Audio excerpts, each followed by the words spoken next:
Welcome Hi, to Amanda. Leaders in Conversation. This is Ken Blackwell with your co-host Amanda Clarkson. This is episode 3, Finding Your Voice and Owning Your Space. Oops, got a little bit of feedback there. And with us today, hold on one sec. Okay, your host, we're off to a rough start today, but it's okay. Your host today, Amanda Cookson, Ken Blackwell, and our special guest today is Penny Lee, the brand directorist. So with Leaders in Conversation, we speak with big-hearted leaders to build the clarity that helps solve business problems today. And so again, my name is Ken Blackwell, and my co-host is Amanda Cookson. Hello. And so to all of our lovely audience, we have over 150 in Facebook. So hello to you in the Leaders in Conversation Facebook group there.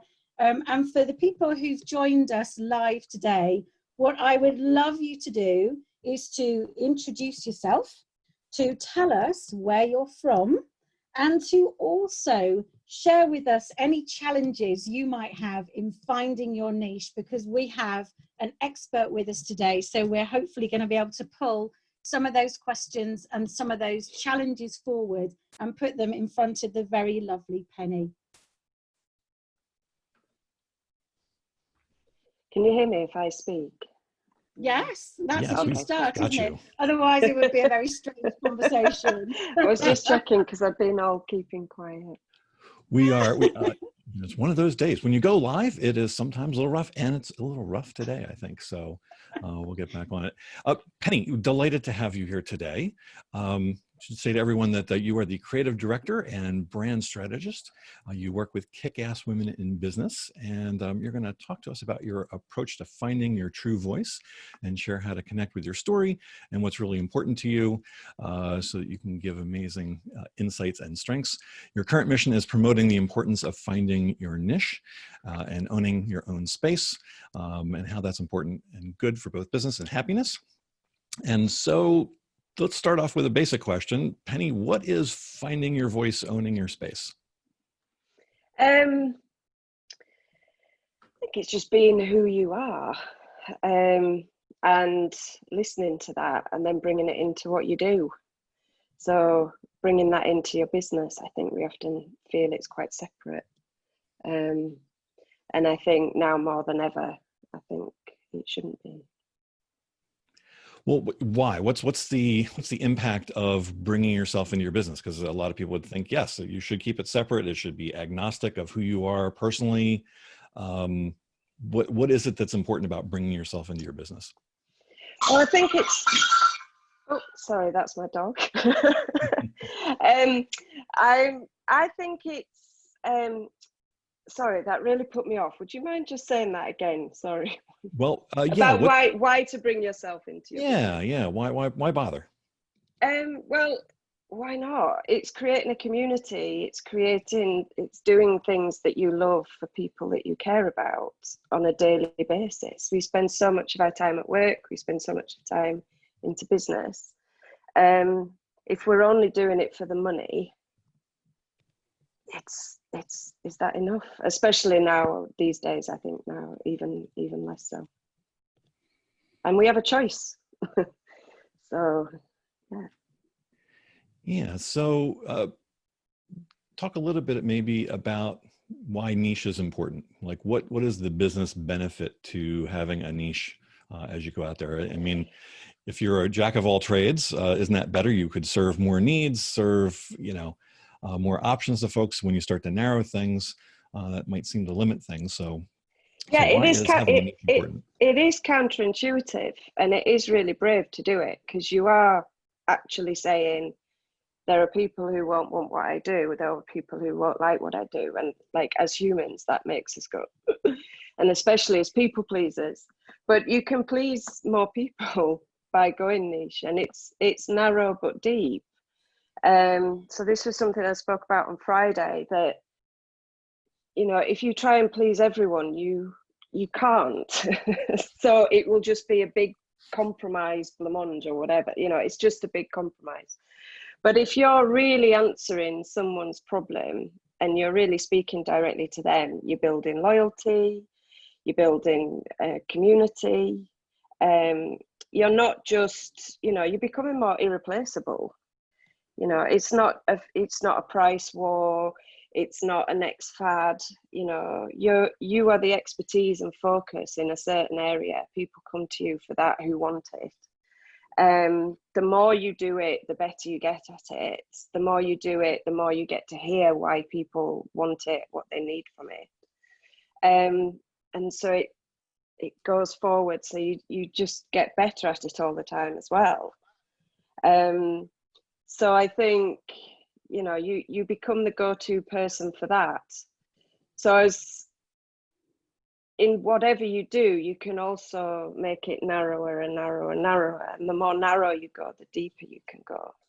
So people think of it as small, and you can start off with like the smallest audience that you need. That doesn't mean you can't scale up later, but I think people are often frightened to go about it that way. It's like your smallest viable audience. So how many do I really need? And it might only be 10 or 20 or 1,000. But if you're trying to go for 100,000, but you only need 1,000, that's a lot of money wasted.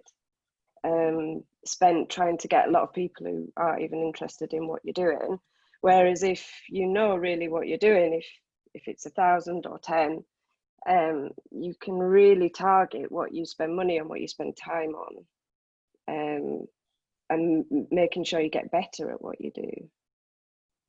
So that's why I would say it's better for business.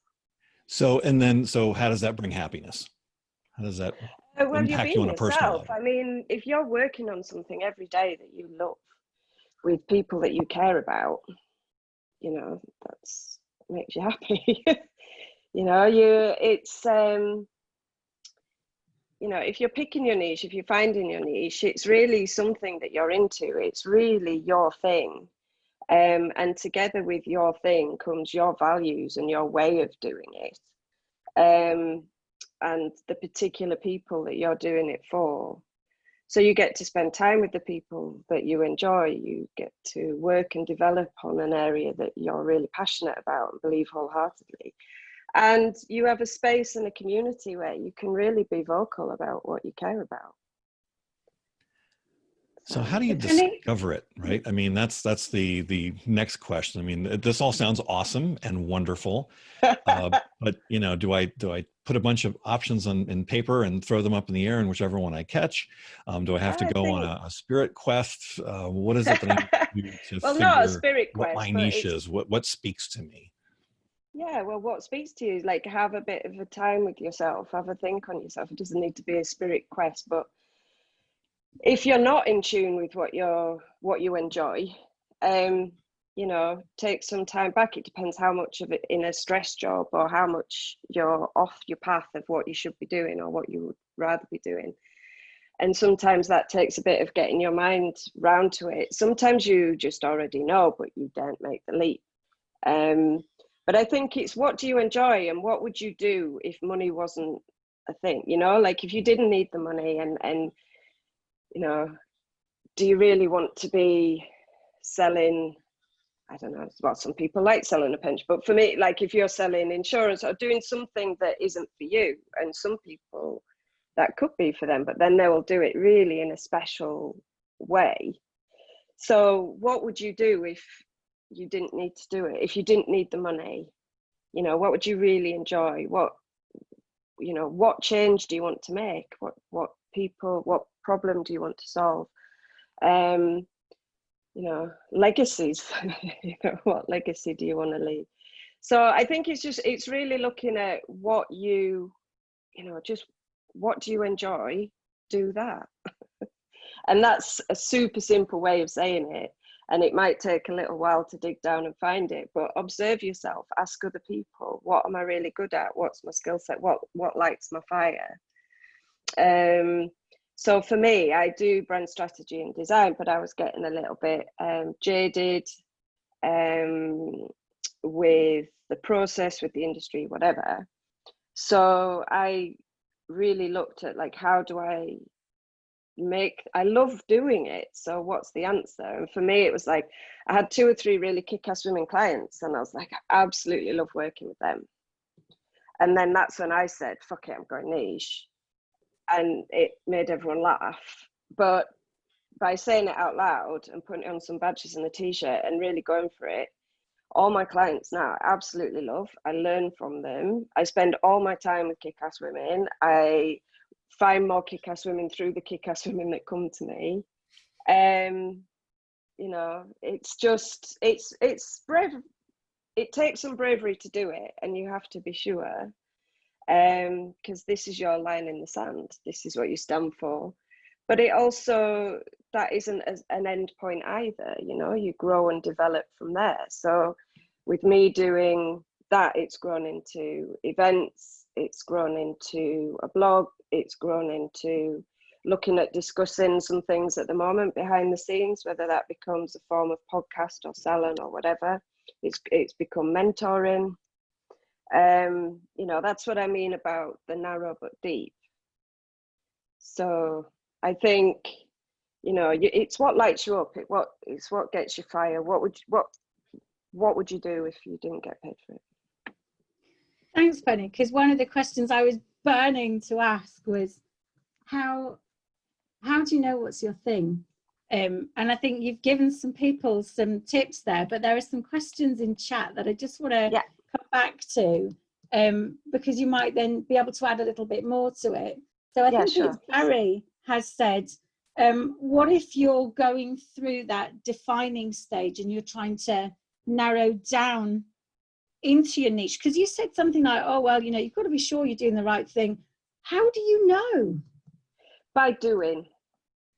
It's always by doing and finding out. I mean, I came back, I'd been living and working in Amsterdam, and I moved back to the UK, and I was like, this was about 5 or 6 years ago. And it took a good couple of years of like trying out some ways of doing it, meeting some new people, reading some new books. You know, my studio in Amsterdam was called Studio the Girls. So actually it came and it wasn't so different. It's like sometimes when it's your own thing, you can't see the wood for the trees. I mean, it seems like a really obvious step now, but it took a couple of years, and it takes a couple of years of doing it and honing it and crafting it.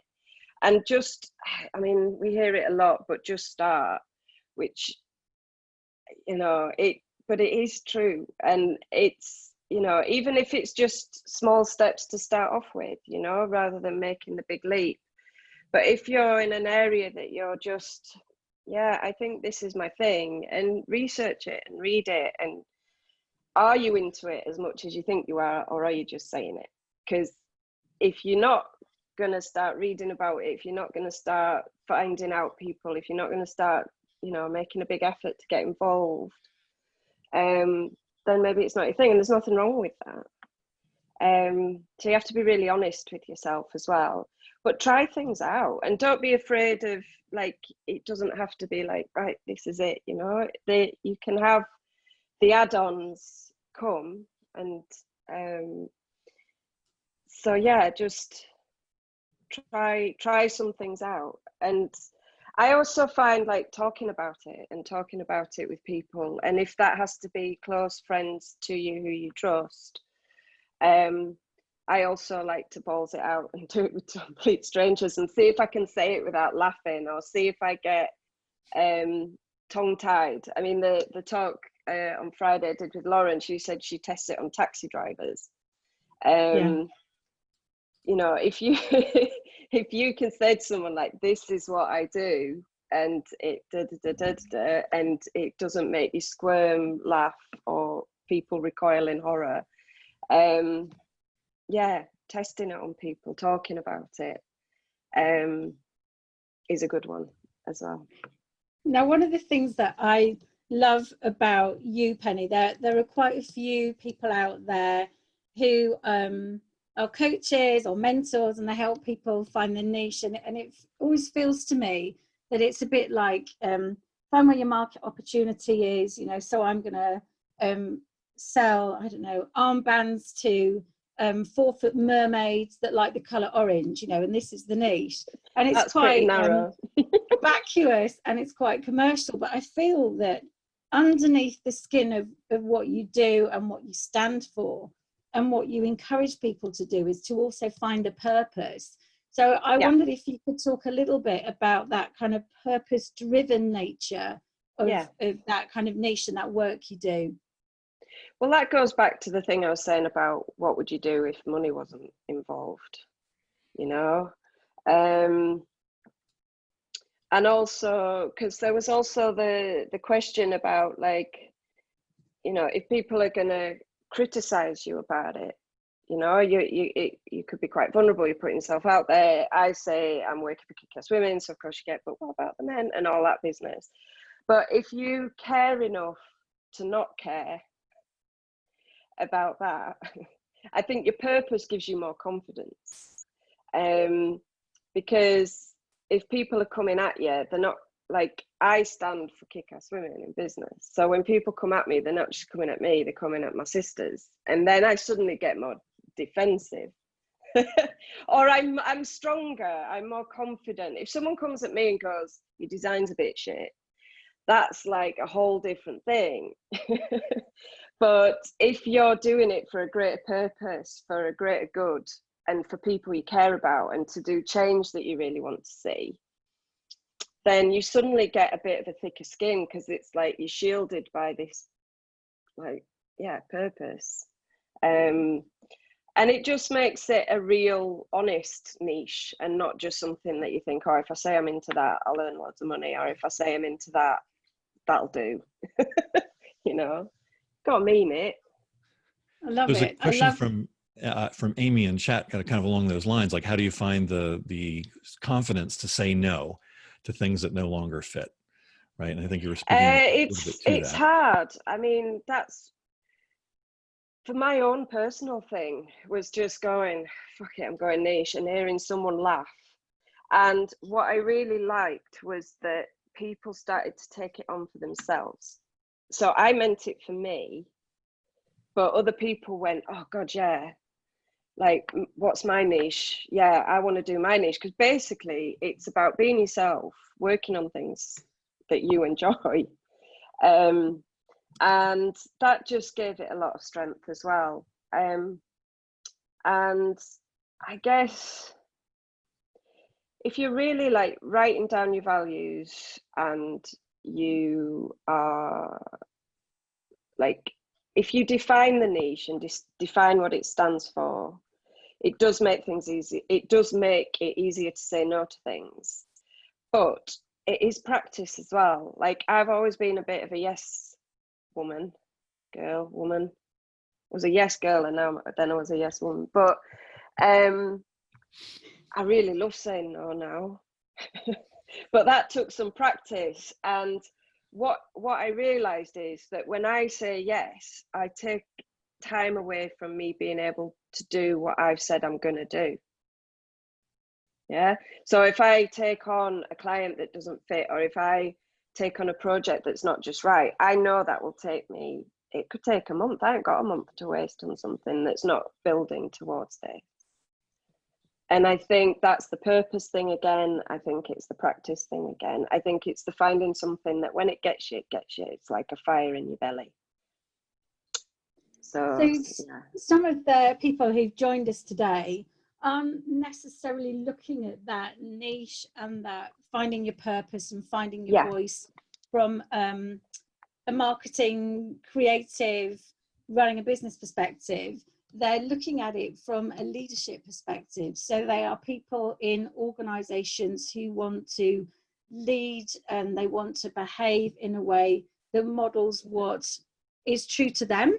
And there's a couple of people, I think, who've kind of put things in chat about, you know, how do I kind of behave authentically in a way that's unique to me in a really hierarchical organization. And then I think Steve has kind of talked about his ADHD and how, you know, he's kind of got a particular way of being, and that's who he is. And it's been really difficult to kind of stand out and be seen, because he feels that he's going to be judged and sort of treated badly, and people aren't going to either get what you stand for, or I guess you're not going to fit. So what's your advice for people who just want to be them, do them, but then maybe in a space where that feels really hard?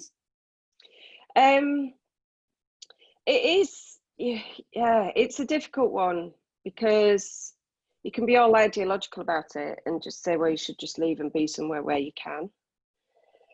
But I know that that's not always an option. But I do think if you're looking for a job, if you're looking for, it's this whole look for a boss, don't look for a job, like look for places where the culture would allow you to be that. Like if you're thinking about what are your values, well, you want to be working somewhere that shares those values, because then you can absolutely thrive. If you're somewhere that you feel you can't speak up about what you believe in and what you do and work in a way you want to do. I've done it in not big organizations, but I've done it on a smaller scale, and it just kills me. So I think if it's, it's having, again, the bravery to speak out about it. And in big organizations, you've got the structure of like, do you have a mentor in that company, or can you speak to your boss really openly about it and go, these are my values, I want to start really bringing this into my work, I think it will make my work better because of A, B, C, D. And if they don't care about that, I would question your job. But I know that that's, ideologically, we can't all just go, right, I'm giving up my job tomorrow. But try and carve that space for yourself. Be proactive in how you approach. And, it is being brave to speak out about your values. But I think it genuinely pays off always to do it. And you'll find the right people in the organisation to speak to about it. And if you really can't, I would question whether you look elsewhere. Does that help? Or I think, well, we'll see. okay. I think, Steve can put something in the chat if that kind of covers off some of that thinking, and we can always come back to I mean, it. It depends what role you are. If you're in a leadership role, you're in control of creating that culture and building your team. If you're very, very clear about it and you lead with, those human values and purpose, then you'll probably have a great team. And if you're part of that team, find your allies, or find a way that you can start to carve, even if it's just gradually, or just a little bit. So, to switch that off. All of this, I think, comes back to choices, right? So it's to get more focused, to get more inclusive, you've got to say no to things. You've got to cut off those other things. And I think there's always some fear, and I think Steve was talking about it in his question about, that fear we have of being judged, of making the wrong choice. But yet, there is something that comes from that narrowing process, right? Yeah, and it is the care enough to not care. And if it is something, saying no is something I've had to learn and practice. I still catch myself. It's still an old habit. Like I immediately want to go, yes, of course. And sometimes like, but just practice it. Do it in small steps if you need. I think once you start to see it working, you get it. So it's one of those things. So if you sometimes you just got to leap a little bit. You've got to take that jump, and do it maybe in a way that isn't going to, initially it wouldn't be something that cost your job. Like just practice it on something small, and just, even if it's just someone saying, do you want to go out somewhere, and you don't, and normally you just say yes. Like just start on those kind of things that don't impact your career. And like that relief feeling when you say no, and then you've got like your whole afternoon or your evening to yourself that you would have given up to do something you didn't want to do. And then start to realize like, okay, what this could mean and what this could mean. And, the benefit, really look at the benefit of if you say no. We always worry about what we're going to lose, but what are you going to gain? Because it's probably your gain will be more people who think like you, more time, you know, some surprises. You'll be surprised by some, you know, pleasantly surprised as well by some responses. Well, then there may be something of our just neurobiology, right? That we tend to focus on the negative. Yeah, Right? and that's what I We say tend to about it. focus on the It loss, is on all the problems, the counterintuitive. danger, Yeah. and we don't think about the upsides, right? Like, oh my gosh, we'll have this cool group of people around us, and we'll maybe have more time. Yeah. We'll do work that really, you know, energizes us and excites us. I mean, if you're working in an organization of 500 people, do you have 500 people that you might necessarily know to maybe like you? Or do you want to have a really core, in a circle group of 5 to 10 of you who absolutely get each other? Yeah. Well, let's maybe shift gears a little bit here, right? I wanted to ask about, you know, when you take a stand like this, right, and you become more visible, there's others who don't like that, and that potentially leads to some difficult conversations, right? Like, there's the difficulty of saying no just ourselves, but then, you know, what the reaction that we get when we say no to somebody. You know, so what advice do you have for coming out from, you know, behind, you know, the sort of bland vanilla, the hiding back there, and really truly voicing your truth, right? And really owning that. Well, to repeat, and is the care enough to not care? But also, you know, don't be super defensive. I think it's quite disarming. You know, I had people that come up and go, oh, but you've lost 50%. Like, people can be quite aggressive and not realize. And I think people are often coming from their own place of fear. Like, they're having a go at you because they're like, well, I don't do it. So, oh my God, like, it would mean that I'm losing all of, they're not actually talking to you. They're talking to themselves. And so when people said to me about, well, you're losing 50% of your clients, I'd be at these network events or whatever, and you're already a bit vulnerable and semi-naked there anyway, and then people just give this at you, you just go, oh, well, actually, I hope it's a lot more than that. I hope I'm probably down to about 10%. That would be nice, because I'm not for all women either. It's kick-ass women. And what I mean by that is purpose-driven change makers, trailblazers, people really making change. So yeah, I hope it's about 10, even 5%. And it just like, and then, oh, okay, yeah, have a think about that. And yeah, so think on it and prepare and be sure about why you're doing it. And, you know, and that defensiveness, like I could go, well, no, I'm not, and get all cross on this, you know.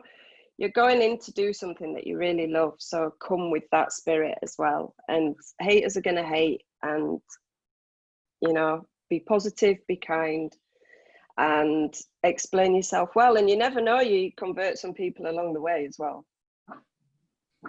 Excellent. And that's my dog. That was you. Little And what's your dog's name? We have to know the dog's name. Little so Pip. Little Pip. Little Pip. Yeah, Hi, she Pip. appears a bit on my Insta, but yeah, Little Pip. I'm just looking at a question from Sarah, who's based in Manchester, and I think that what you've been talking about in terms of handling difficult questions might be helping her, because she says she's a bit shy. She wants to focus on doing a good job, and she realizes a big part of the work now is about presenting yourself and what you're doing. And so she's having to learn the best way of doing that while sticking to her values. So do you have any, because I like to describe myself on Twitter as working on my inner warrior. So, you know, inside me, I roar, but outside, giant mouse woman. So what's your advice for kind of bringing out that inner roar and sort of letting go of shyness? It's a difficult one. I mean, I get really insecure at places. Like, I think acknowledging that most people that are standing up there and doing it, most people are bricking it. You know, it just, like, nobody's got it all sorted out. And I think if you read, that's what I say as well about take it off you, like really care about what you're doing. And there's some good courses and people to follow on, you know, these kind of, if you do really need help with it, you know, there's workshops about confidence, there's workshops about speaking your inner voice. I mean, Mike was on here. We've got our mutual friend, Mark Shaler. He does some fantastic ones. Lauren Curry, who I spoke with on Friday, she did a beautiful talk on finding your voice. And it got me doing some more Instagram lives myself, when there was just the connection about, it isn't about me, it's generosity of sharing the knowledge that I have. So it isn't just me going, this is me. It's like what you have to say could help other people, and that completely flips it in your head. So again, coming back to purpose, if you're talking about a purpose, if you're talking about a problem you want to solve, if you're talking about people you want to help, you're not talking about you. And I think that is a bit of a game changer for people, for shyness, because you think you're representing yourself. And I'm saying about niche is wholeheartedly you, and it is, but it's what you stand for, and it's your values, and it's what you're trying to solve or people you're trying to help. And that's where it becomes less about you. And that was a massive help to me. So and then again, practice. So I want to talk about these kick-ass women. Yes.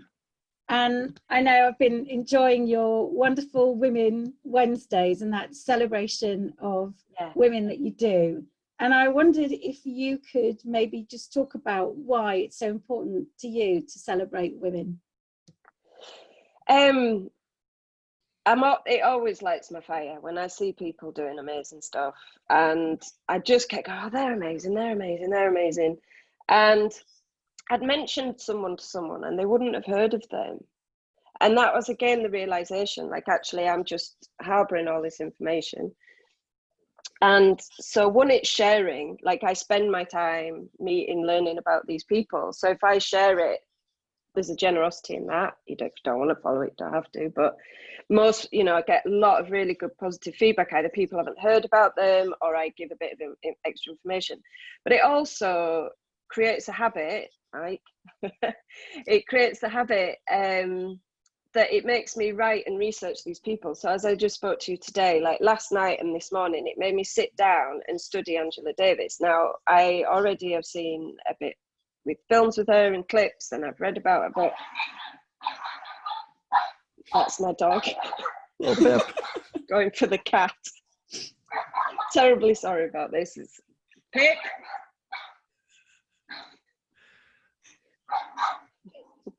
Anyway, just ignore it. Just ignore it. Is it loud to you?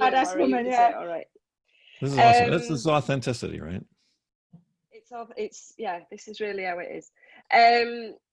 So yeah, it makes me sit down, makes me research, right? So last night and this morning, and I'm writing about it, but it makes me go that bit deeper than on the surface, and it makes me just spend 2 or 3 hours like reading, researching, really getting some facts in there, looking at what they've done.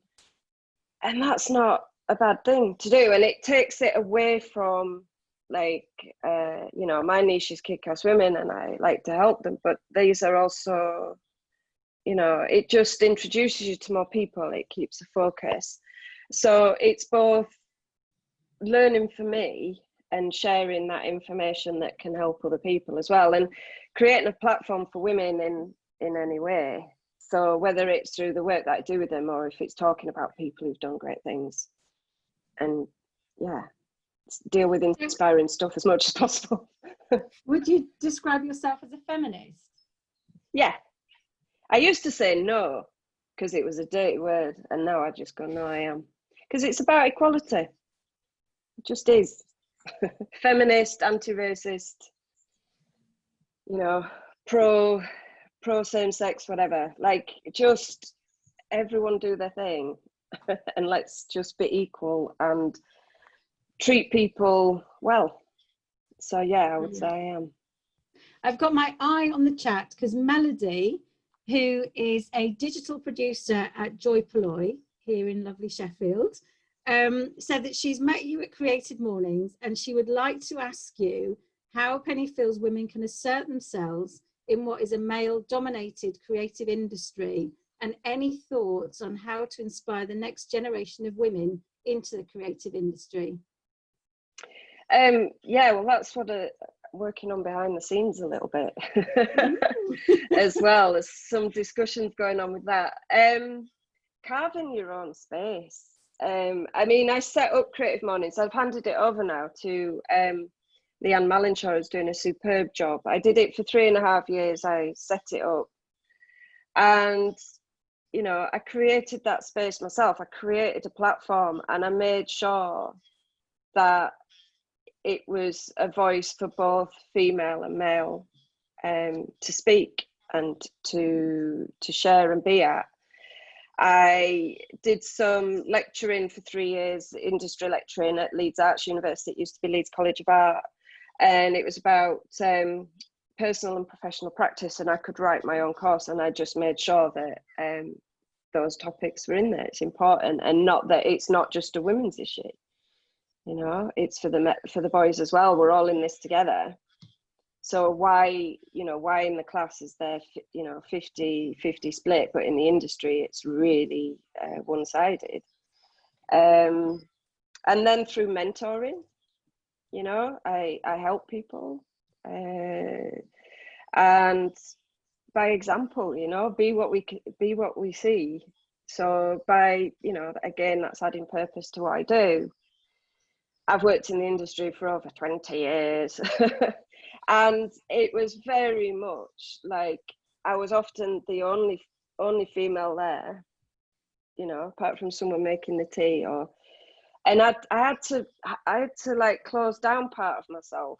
I can remember I went to see Mary Portis work like a woman at the Ilkley Literature Festival, because I live in Yorkshire, so I drove over for it. I got in the car and just cried afterwards, because it just hit me. What she was saying was that she got to 50 and realised she'd just been alphaing it up, and it wasn't what it, you know, it just wasn't with her, and that's what I'd done as well. And I was like, I don't like how I'm behaving, because you're having to be someone else, you're having to toughen up and alpha up, and this is just felt wrong. So much of it felt wrong. I'd look around and go, this is wrong. So, you know, make that new space, make the change you want to see, like find the clients, find the people, get collectives together, collaborate. Like, there's amazing people doing amazing things out there, and we're better together. And yeah, be it. If that. Yeah, absolutely. Our colleague Mish had a question in chat about what are the 3 main values that drive you? And I think you were kind of starting to get there. So what would you say are the 3 top values that drive you? Kindness. I mean, it's a big one at the minute on everyone's lips, but it, you know, kindness is strength. Generosity of spirit, and lifting others. You know, how can you help others with what you're doing? That would be my 3. And, you know, you were saying all in this together, and of course it makes, you know, I think everyone think about, you know, the experience that we're all having of dealing with the pandemic, right? And so, you know, as you start to see, you know, some of these shifts, so from a leadership perspective, perhaps, or maybe even a branding perspective, you know, we've got COVID, we've got, you know, the Black Lives Matter things happening. How do we need to adapt to some of these shifts that are happening in our culture right now? Well, I think it's what makes good leaders anyway, which is getting rid of some of the alphaness, you know, creating safe places, listening, learning, not being defensive, not being ignorant, and just battling on anyway. You know, it's crazy times, and how can you help? There's one who I absolutely love. I discovered him on Desert Island Disc, but Timpsons, who do the key, I don't know, you might not know them, Ken. It's in the UK. They do key cutting and shoe repair. But the way they look after their staff, how he's voiced up about it in COVID, how he makes very vocal, how many staff they've got, you know, what we're doing on furlough, when they're going to be open, how much it's cost them to top it up. You know, be that boss. No, you have to come in, and you know, it's that or the other boss that made someone come in and she died. You know, who do you want to be? Do you want to be someone that helped families and your employees and all the joy and like what that brings, And eventually it comes back at you. You know, you've got loyalty of staff, people see how you're behaving. Or do you want to be the person that's forcing people to have trouble with their family, worst case scenario, die, because of your bottom line? I think you have to think about those things. And, you know, I think people think sometimes the soft skills are bad for business. And I think that time is changing. And I think people need to have a word with themselves. And yeah, the Work Like a Woman book is an interesting one. I mean, it is very, from a white woman's perspective, it's very personal to Mary Portas, but she's a good start if you wanted to read something that's really discussing about the toxicity of alpha culture, and following those discussions and showing how actually it's a much more sustainable way of business. It's a much, you know, how we can keep going in these times. We can keep trying to force things, but that's clearly not working.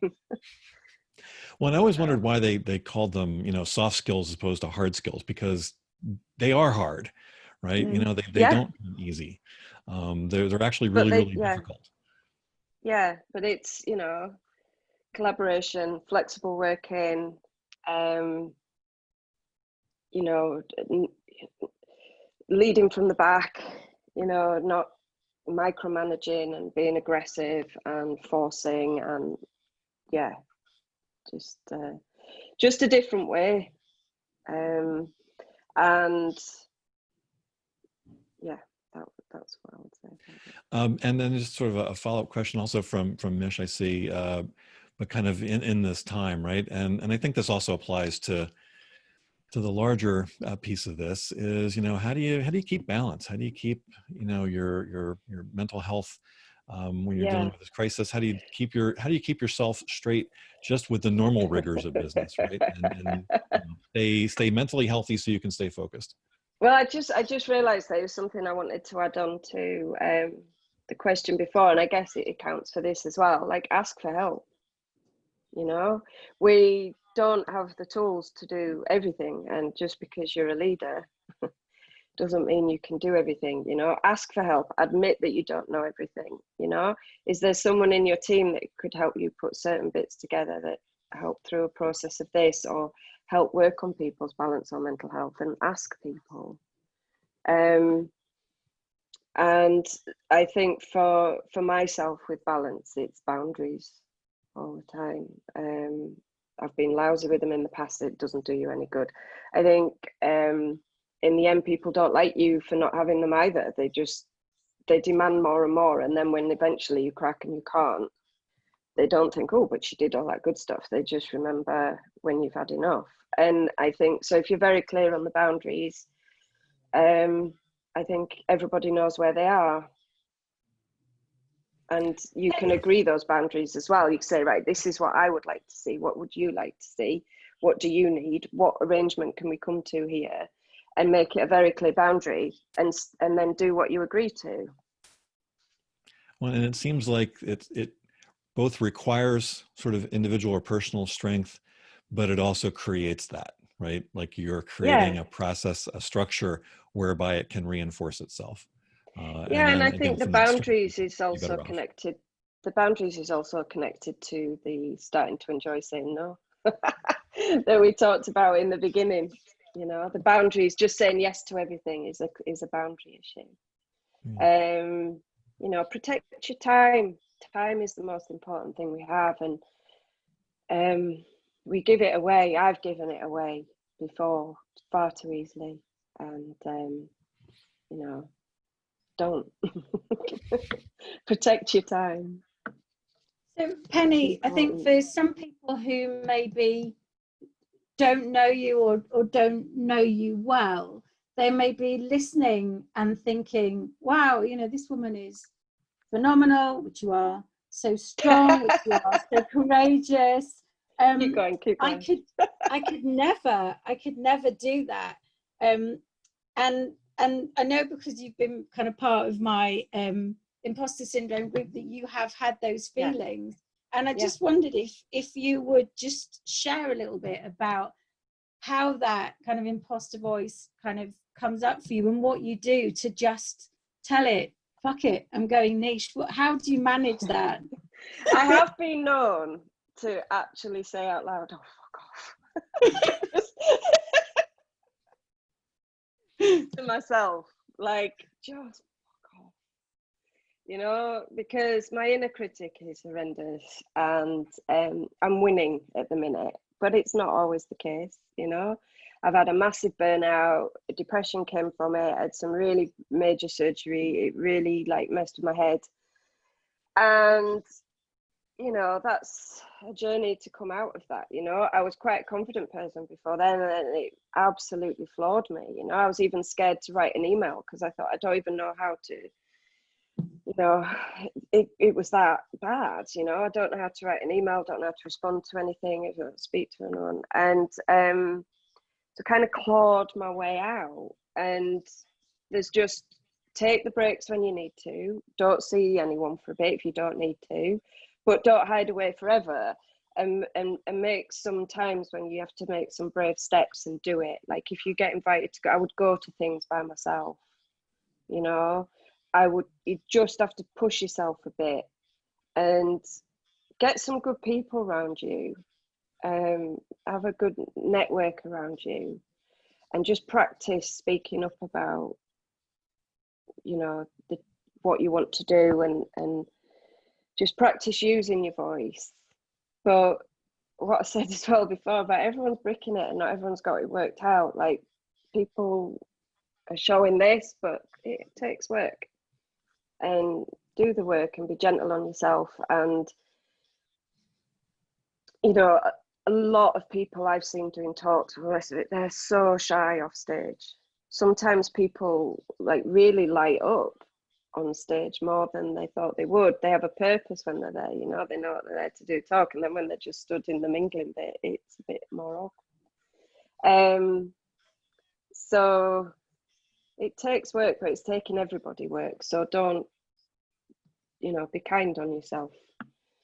Give yourself some time, push yourself sometimes, and yeah, listen to yourself. And maybe following that Thank up, you. Steve's got a question from chat.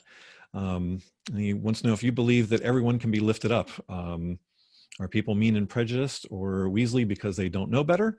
And if so, how can you help them change? Or are some people just lost causes?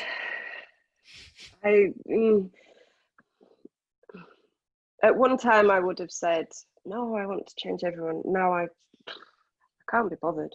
Like, I can spend time with people who get it. They might not get it fully, but you can tell if someone's open, and you can tell if there's a discussion, and you can tell if someone's just going to waste your time, drain your energy. You are not going to make a difference in that place. And I think it's okay just to go, thank you very much, and walk away. You know, you can't change everything. You've got to protect your mental health. It takes a lot of strength. I would rather, you know, I think people who are absolutely get you, or people who are just open. They might not agree with everything, but they're open, and you can smell it. You can, you know, you can see it. You know, spending time with those people, and it builds. But yeah, the negatives, the aggressives, the defensive, the downright, some of the stuff we're seeing at the minute, like, you just have to get more of the good ones together and get the positive power to override the negative parts. That's what I would say. Like, that's what we're seeing at the moment. Like, the amount of people on the streets for the Black Lives Matter in America is just, people are just showing up in numbers, and that's what will win in the end.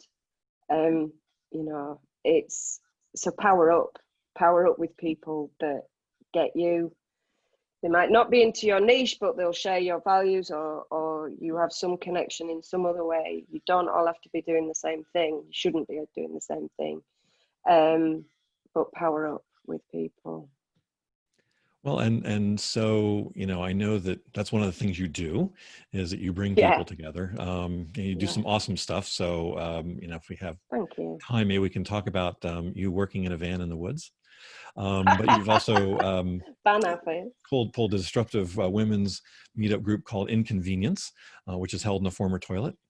A business conference called Walking Whiskey Wellness. Yeah. It's held in Scotland. So where do these ideas come from that bring people together, that allow you to be creative this way? How do you get to do all this cool stuff? Where does it all come from?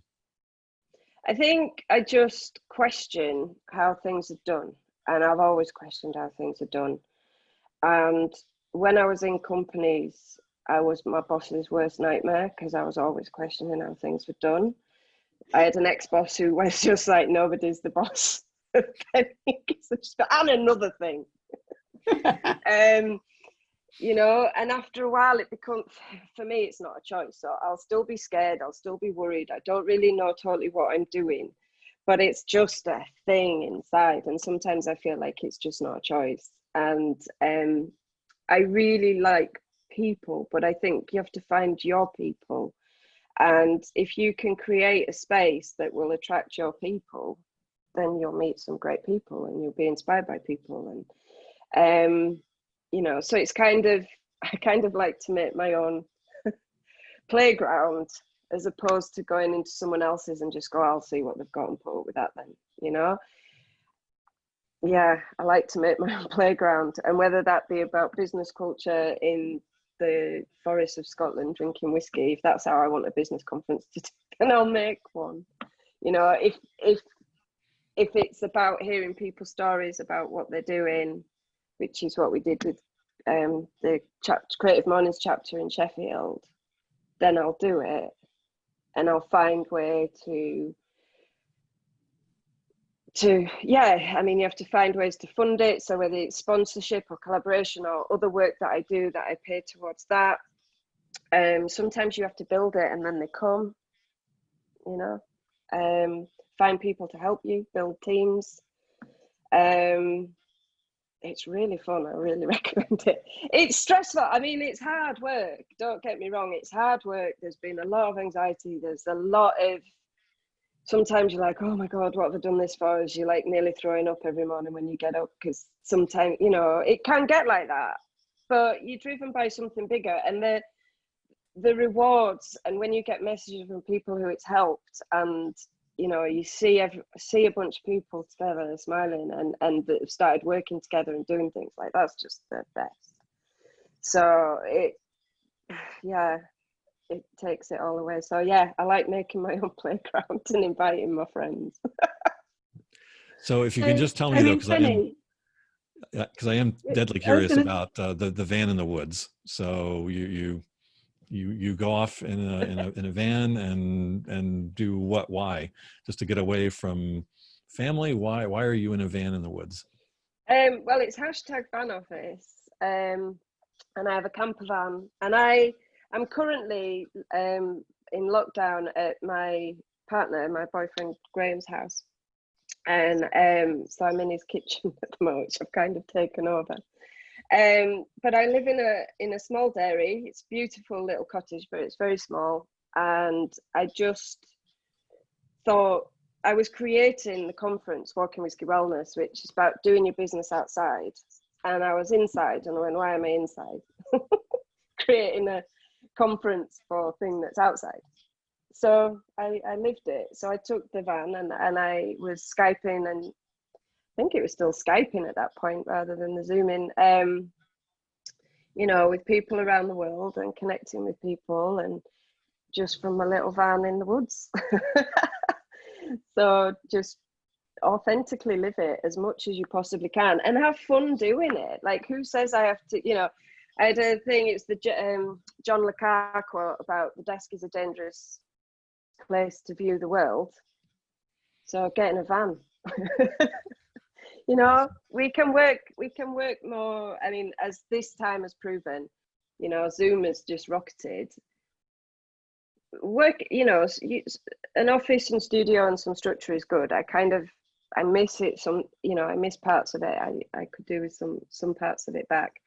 But the remoteness and the mobileness, like now we have the technology to do this. And I think this has shown how much we can do that. And I think we were quite behind. Now that was part of his Walking Whiskey Wellness. Why? So I came back from Amsterdam after 10 years, moved to the countryside between Leeds and Manchester, thinking, oh, well, I'll just hop on the M62 to go to companies and agencies. No, not after 10 years. It was horrendous. It could take me 3 hours to do a 40-minute journey. There's accidents all the time. Like, why is everyone getting up at 6 o'clock in the morning to cram onto a motorway to go sit in an office for the same amount of time when everyone doesn't need to be there? There's so much service industry going on. Like, unless you're making something and you're in a factory and you need to be physically there all the time, why are we doing that?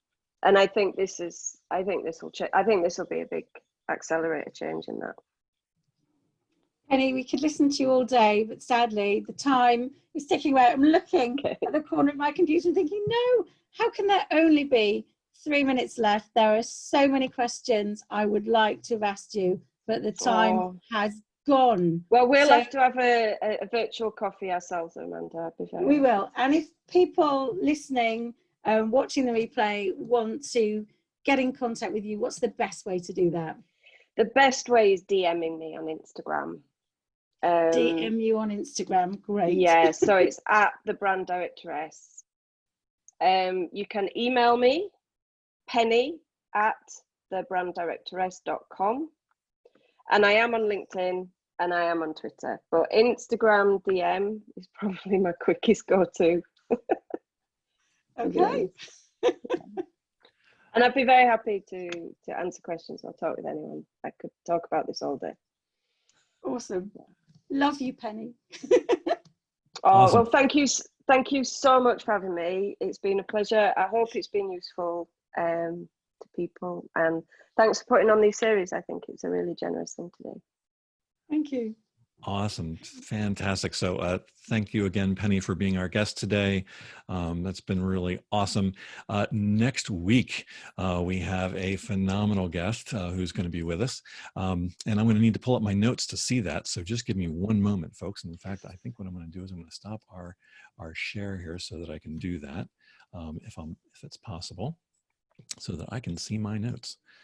Here we go. So where are my notes? My mouse does not want to help me today. Can I do it for you? Now I got it. You've got it. So, okay. next week, today's been one of those days, like technology, me just not connecting today. So next week, we're going to explore the theme of the human workplace with Simone Fenton Jarvis. Simone is a workplace consulting director at Ricoh. She's passionate about creating people-centric workplaces, and it's that passion that drives her not only in her role at Ricoh, but also as a fellow of IWFM.